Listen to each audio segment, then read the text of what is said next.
Assalamu alaikum jama'a, barkanmu da warhaka, sannunmu da arzikin sake saduwa a wannan darasi na biyu a wannan shafi namu mai suna koyon HTML cikin harshen Hausa. Kamar yadda muka yi alƙawari za mu kawo muku darasi na biyu a nan gaba, to Allah ya yi alhamdulillah mun samu lokaci da za mu gabatar da wannan darasi. Idan mai karatu bai manta ba, a wancan karon mun rubuta wasu code na HTML, sannan kuma mun yi ƙoƙarin running nasu ya fito mana a browser, wanda mun ƙirƙiri folder, yanzu za mu duba cikin folder namu da aikin da muka yi wancan, sannan kuma mun ce za mu ci gaba ne a kan yadda ake ƙara girman rubutu da kuma wasu ababe da suka shafi rubutu. To a biyo mu a hankali. Da farko dai za mu fara buɗe folder namu da muka yi aiki da ita ne a da, wadda muka sa mata koyon HTML cikin koyon HTML, wadda ban san shi mai karatu da me ya yi saving nashi ba. To za mu buɗe folder mu haka, ga nan abun da muka yi yana ciki, wanda kowa idan ya buɗe nashi zai ga wannan abun. Idan muka buɗe shi aikinmu, tsohon aiki, za mu ga cewa abun da muka rubuta wancan yana ciki, kamar yadda kuke gani a nan gurin. To alhamdulillah, wannan shi ne shafi na farko a darasin HTML, shi ne abun da muka yi a baya. To za mu ɗora daga nan yadda za mu ƙara girman rubutu da kuma yadda za mu ma wa rubutu wasu ababe dai da suka danganci rubutu, kaɗan daga ciki za mu taɓa insha Allah. Da fari inda za mu ƙara komawa shi ne za mu sake buɗe notepad namu, wancan aiki da muka yi kenan, wadda ya manta yadda ake buɗe notepad zai sake buɗe nashi start windows button kamar wannan, sai ya sake rubuta notepad. To ga shi nan. To idan notepad ya fito haka, za mu buɗe shi. Yawwa, to ga nan notepad ya buɗu. Ta yadda za mu ɗauki wannan aiki namu sai mu dragging cikinsa. Misali kamar haka za ka kama shi da left click, sai ka ja shi sai ka sake shi a cikin notepad. To alhamdulillah, ga shi nan ya buɗu. Abin da za mu yi a nan shi ne, akwai wasu tags da muke aiki da su wajen ƙara girman rubutu. Though amma idan aka kalla, idan har ba mai koyo ba ne ya kalli wannan sample na HTML, ya san da akwai wasu code da aka bari a baya, to waɗannan kuma suna under the base. Nan gaba za mu yi bayani a kan waɗancan sauran, za mu kawo su insha Allah. To da fari abin da za mu duba a nan shi ne, wannan rubutu da muka yi, za mu buɗe shi a cikin browser, za mu ga cewa ga shi nan ya fito, koyon HTML. Za mu rage girman wannan abun nan ɗin namu, sai shi notepad ɗin za mu ɗan rage shi haka. Yawwa, ta yadda za mu na kallo muna yi muna saving, muna ganin abin da yake tafiya.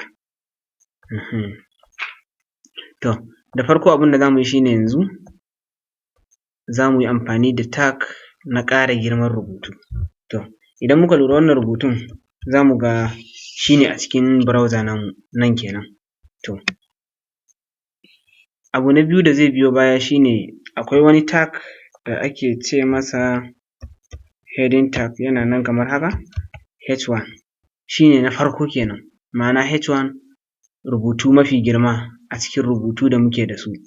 Yawwa, akwai kuma H2 har zuwa da yanzu za mu gwada duk sai mu ga yadda suke, sai mutum idan lokacin da buƙatar aiki da wannan ya tashi, to ya san me zai yi amfani da shi. Yawwa, idan muka lura wannan shi ne H1, kamar yadda muka yi mun riga mun yi bayani a kan kulle shi opening tag da aka buɗe, mun kuma yi magana a kan kulle shi.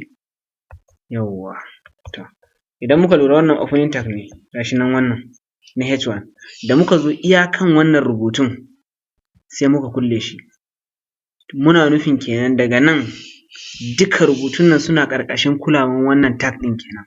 Shi abin da tag yake nufi shi ne, duk opening tag da closing tag, duk wani rubutu da ya shigo tsakankaninsu, to iya shi za su yi ma aiki, ba za su yi abin da baya gidansu ba.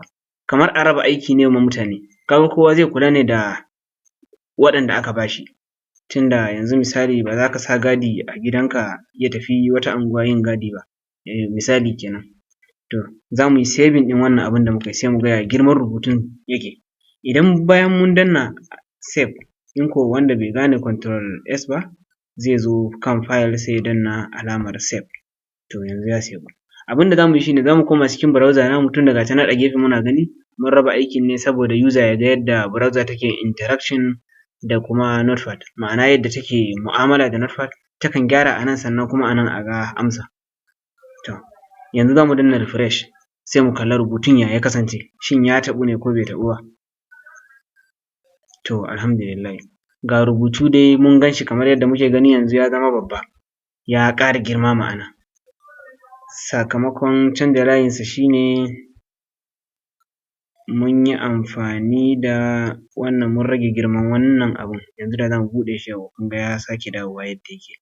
To amma mun raba screen ɗin ne saboda muna ganin me yake faruwa, kar wani ya damu da cewa rubutu ya canja layi, a'a ba haka ba ne. Yawwa, sannan za mu sake yin na H2 sai mu gani, muna da heading header har guda 6, kowanne kuma na sama da shi ya fi shi girma, ma'ana daga lamba 1 kamar akasin lissafi da muka sani cewa ai lamba 6 ya fi lamba 1 ko? To a wannan lissafin lamba 1 ya fi lamba 6, za mu yi na lamba 2, ma'ana H2 kenan.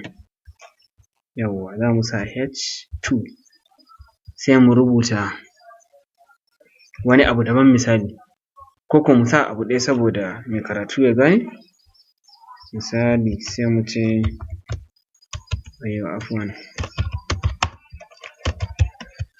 wannan shi ne shafi na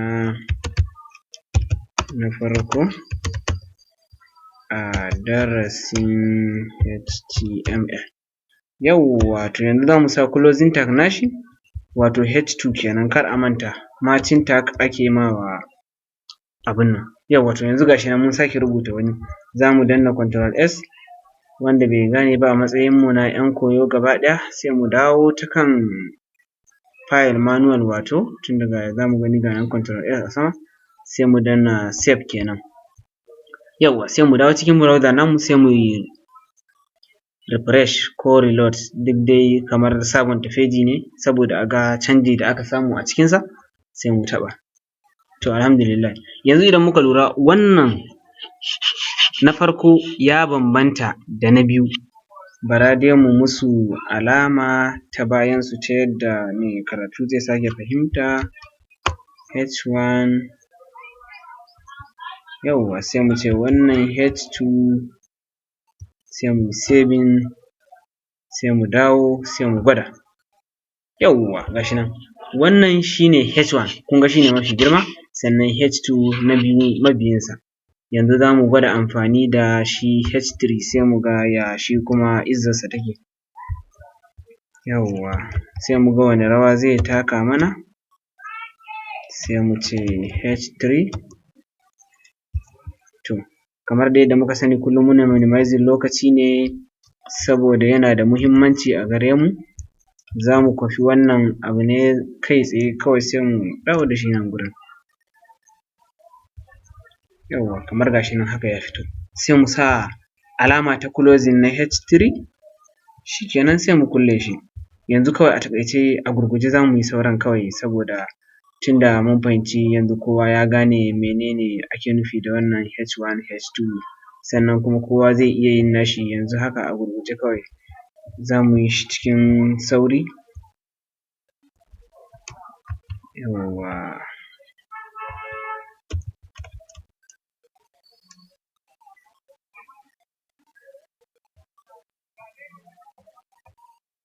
Yawwa, H3 sai mu gyara shi sai mu mai da shi H4, sai nan ma mu ce H4 tunda za mu koyi yadda ake ɗan taƙaitawa kai wahala.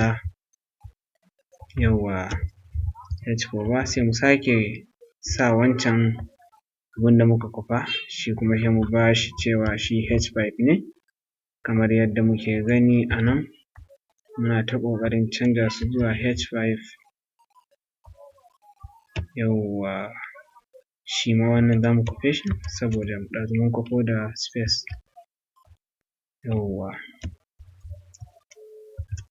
Yawwa, sai mu yi na 6 wato H6, shi ma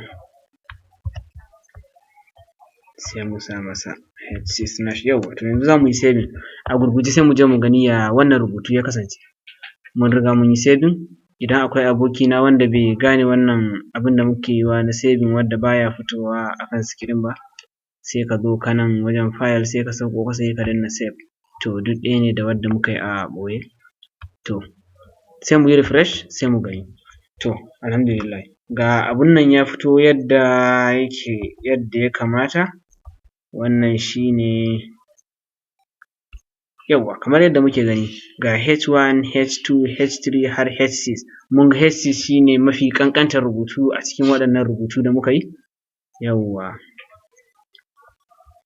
To idan mai karatu ya fahimta yanzu iya abun nan to saura mu ɗan yi manipulating na ma'ana za mu ɗan jujjuya yadda ake amfani da wannan saboda gudun samun matsaloli wata rana. Misali, akan iya taƙaitawa misali kamar mu cire daga wajen darasi, mun yi magana cewa iya mutanen da aka sa a cikin ƙungiya ma'ana iya wanda aka ba su kula da abu iya kaɗai su suke ma aiki. Yanzu to za mu gwada mu ga shi kuma ya aikinsa yake. Yanzu kamar yadda muke gani wannan mun kulle H1 ne a nan. To yanzu idan muka cire shi a nan, idan muka cire shi sai mu dawo da shi wajen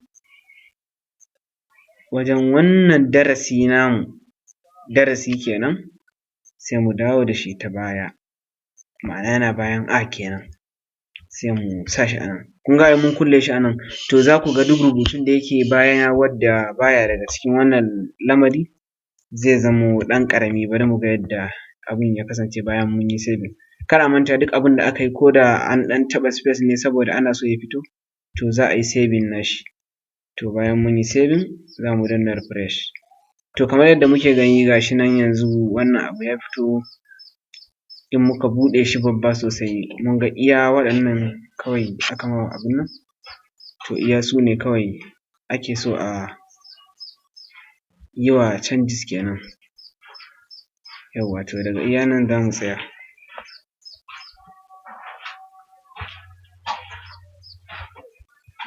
Za mu koma baya sai mu duba sai mu ga abin da yake faruwa a nan. To kamar yadda muke gani mun kulle iya waɗannan tags ɗin ne a cikin tags masu kama guda ɗaya, ma'ana opening tag da kuma closing tag. To iya su ne kawai muke so su performing mana action a nan gurin. To sau tari kwamfuta takan fahimci iya abin da aka ba ta ne da kuma yaren da ake ƙoƙarin nuna mata. To yanzu misali yanzu mun ga yadda ake taƙaice yawan rubutu wadda ake so su ƙara girma da kuma wadda ake so su, kuma ko da a ce tsakiyar nan muka ɗauko shi muka dawo da shi, to iya abin da zai mana kenan. Misali mu cire sai mu mai da shi tsakiyar farko, misali a nan kenan sai mu raba farko sai mu yi saving. Idan muka zo muka duba za mu ga ya cire mana wancan dukansu, iya farko kawai fari ya ɗauka saboda mun je mun raba su a nan gurin da ƙarfin tsiya, ma'ana da ƙarfin wannan tag na H1.